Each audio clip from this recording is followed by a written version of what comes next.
सरकारी कर्मचारियों के लिए खुशखबरी। केंद्र सरकार ने यूनिफाइड पेंशन स्कीम यूपीएस को मंजूरी दे दी है, जिसे अगले साल अप्रैल से लागू कर दिया जाएगा। इस स्कीम से लगभग 23 लाख केंद्रीय कर्मचारियों को फायदा होगा और अगर राज्य के कर्मचारी शामिल होते हैं तो करीब 90 लाख कर्मचारियों को इससे फायदा होगा। तो आइए जानते हैं यूनिफाइड पेंशन स्कीम के बारे में कि इसमें क्या क्या शर्तें हैं और कैसे ये पुरानी पेंशन स्कीम से अलग है। यूनिफाइड पेंशन स्कीम यानी यूपीएस क्या है? यूनिफाइड पेंशन स्कीम यानी एकीकृत पेंशन योजना सरकारी कर्मचारियों के लिए नई पेंशन योजना है, जिसमें कर्मचारियों को रिटायरमेंट के बाद सुनिश्चित पेंशन दी जाएगी। इसमें कुछ शर्तों का होना बेहद जरूरी है। 25 वर्षों की न्यूनतम सेवा के लिए सेवानिवृत्ति से पहले अंतिम 12 महीनों में प्राप्त औसत मूल वेतन का 50% न्यूनतम पेंशन के रूप में मिलेगा। 10 वर्ष की सेवा के लिए आनुपातिक राशि पेंशन के रूप में मिलेगी।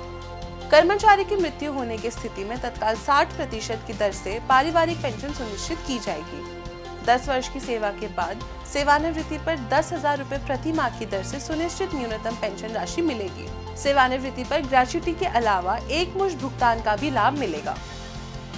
कब से लागू होगी यूनिफाइड पेंशन स्कीम? यूपीएस 1 अप्रैल 2025 से प्रभावी होगी।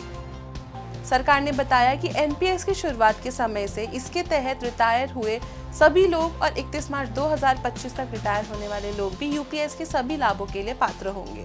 उन्होंने जो भी पैसा निकाला है उसे एडजस्ट करने के बाद बकाया मिल जाएगा।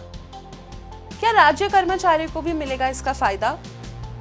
केंद्रीय मंत्री अश्विनी वैष्णव ने कहा कि अगर राज्य सरकार यूपीएस को लागू करना चाहती है तो इसे लागू किया जा सकता है। उन्होंने कहा कि राज्य सरकारों को भी एकीकृत पेंशन योजना को चुनने का ऑप्शन दिया जाएगा। अगर राज्य सरकार यूपीएस का विकल्प चुनती है तो लाभार्थियों की संख्या लगभग 90 लाख हो जाएगी।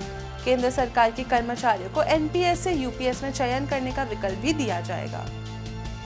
न्यू पेंशन स्कीम से कैसे अलग है यूनिफाइड पेंशन स्कीम?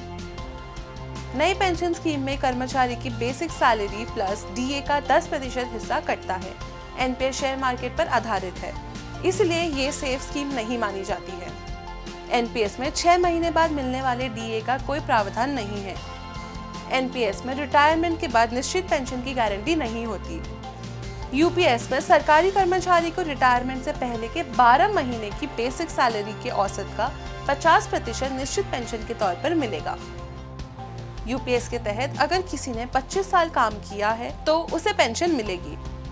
अगर किसी ने 25 साल से कम लेकिन 10 साल से ज्यादा काम किया है तो भी उसे पेंशन मिलेगी, लेकिन रकम कम होगी। ग्रेच्युटी से अलग भुगतान। ग्रेच्युटी के अतिरिक्त रिटायरमेंट पर एक मुश्त भुगतान किया जाएगा। ये मंथली इनकम और महंगाई भत्ते को जोड़कर बनी रकम का 10वां हिस्सा होगा। इसे हर 6 महीने के अनुसार कैलकुलेट किया जाएगा।